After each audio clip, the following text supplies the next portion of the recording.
All right, real quick, guys, I want to show you this ATR indicator that I'm using in my trading lately. It's really been helping me. I want you to think of this when you trade. Every bar on the chart um, can instantly, it can be a signal for either side, okay? So you see this big green bar here.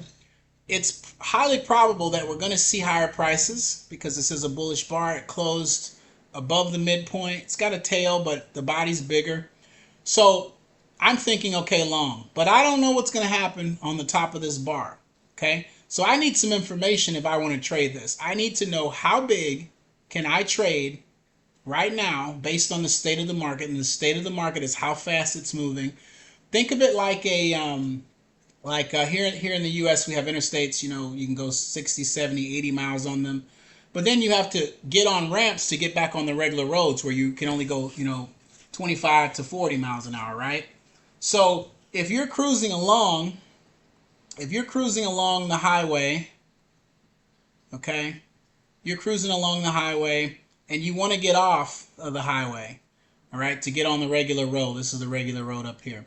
You have to take this ramp. So this, you're moving at 70 miles per hour here, and that's fine because everyone is. But as you come up here to get on the off ramp, you might see a little sign that sticks out that says, hey, the speed limit on this ramp is 30. Okay? That's because the engineers designed the road to where if you go 30, maybe a little bit over, you'll be safe doing this curve because it's usually a curve. You know, it's usually a curve that takes you all the way around above it and then takes you to the road, right? So in order to survive this curve, they recommend you go no faster than 30 miles an hour, okay? If you hit this sucker going 50, you're probably going to have to slow down or you're going to struggle getting around this curve, in a safe manner. So it's just like that with ATR. If you are in a market and the ATR is moving at a certain clip and you're trading a size that's bigger than you're comfortable with, you're setting yourself up for failure. You're setting your psychology up to be wrong. You're setting yourself up to because you're essentially trading too big. Okay, you can't trade the same size all the time because your stop loss is a product of your risk. All right, so that's the best way I can think to explain it. If you've been trading, if you've been following me for a certain amount of time, you know how to use ATR in your trading.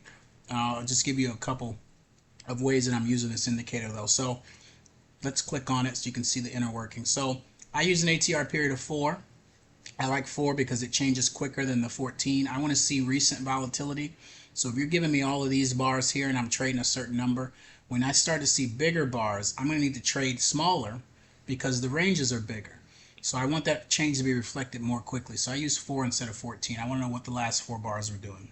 This is the multiplier. Okay, this will change. If you want to use this as a risk calculator, and say you're using a 2 ATR stop, just a money stop, you could change that to 4. It's going to take the 4 period ATR multiplied by 2, and it's going to give you your new ATR. So this is times 2 ATR, which makes this times 2 really times 4, and this makes this really times 6. Okay, so I hope that makes sense to you. Down here, I have the risk amount here. So you can put in your risk dollar amount that you're willing to risk per ATR. Okay, and let's say you're only willing to risk $150.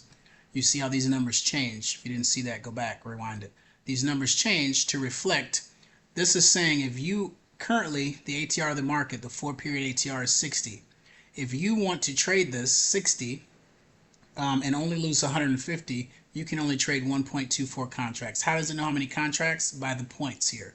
Okay, so if I wanted to switch this to, this is the NQ, MNQ. If I wanted to switch this to the ES, the point value changes. So I would go to the ES, and the point value is 50, but we're probably going to be trading micro, so I would go 5. Let me show you how that changes it here. I would go 5 in the point value, okay? And it would tell me, okay, ATR here is 1175. You can play 2.5 micro, so you can size it however you want. If I go there, ATR, okay, is 5. Now, this bar here should be equal to what this ATR is, okay? It should be equal to this. And I did this because I'm very visual.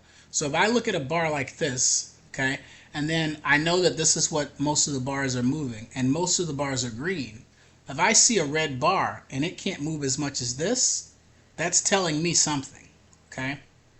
So let's measure that. You see how it says 6? This is the 6 ATR for this so far. So none of these bars have moved 6 points. Not a single one of them can match the ATR. So what you're telling me is that right now the up move is more explosive than the down moves. And you can see that here. This is an average ATR of the last 30 bars. You can set that average here. Okay. Last 30 bars ATR, it's taking the last 30 bars, what this number was, and it's averaging them together.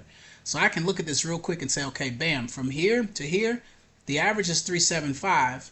Right now, we're moving about 6. So whereas before I could trade almost 8, now I can trade only 5 if I want to risk the same dollar amount. Okay? So one trick I want to show you about this, because I'm not very good. I did this with ChatGPT, and I just explained to it what I wanted to do, and explained it very well, and then it kept messing up, and I had to tell it to do something different. But this bar, this here, is the same indicator. If I go to Style and I turn on the box, I'm going to get this ATR bar, but it's going to be covered by all of this. Okay? So instead of having that where I can't measure it and see it clearly, I just copied the indicator and I moved it here. And because in this inputs, I can change how many bars it's offset back or forth. See how that's moving as I change that? I can put this way behind price. Okay, or I can put it way above price, or ahead of price.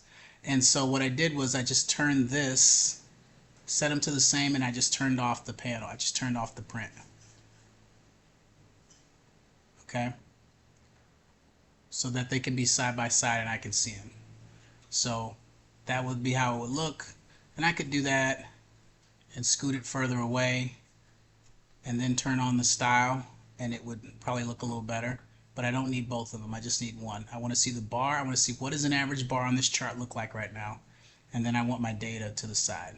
So I think that should give you enough. If you want the indicator, you can email me, jmoneytrades.com. I'll give you the code. But yeah, consider putting ATR into your trading strategies. You have to know what the market is capable of doing. And if I'm looking at this, okay, I know, okay, the very next bar could go against me 6 points. All right. How big do I have to trade so that if it does go against me, I'm not freaking out? I can still manage my trade, or it's not taking so much out of me, that I freeze. So if this is 6 right here, 6 ATR,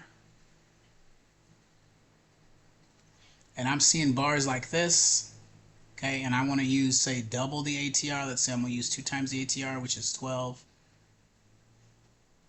I'm trying to survive a normal movement in this, because the next bar could very well be a normal movement, only 6 ATR, and it could stop me out. But chances are, if this is going to break out, this ATR is going to increase. It's going to become more than the average, because we're going to be expanding the volatility.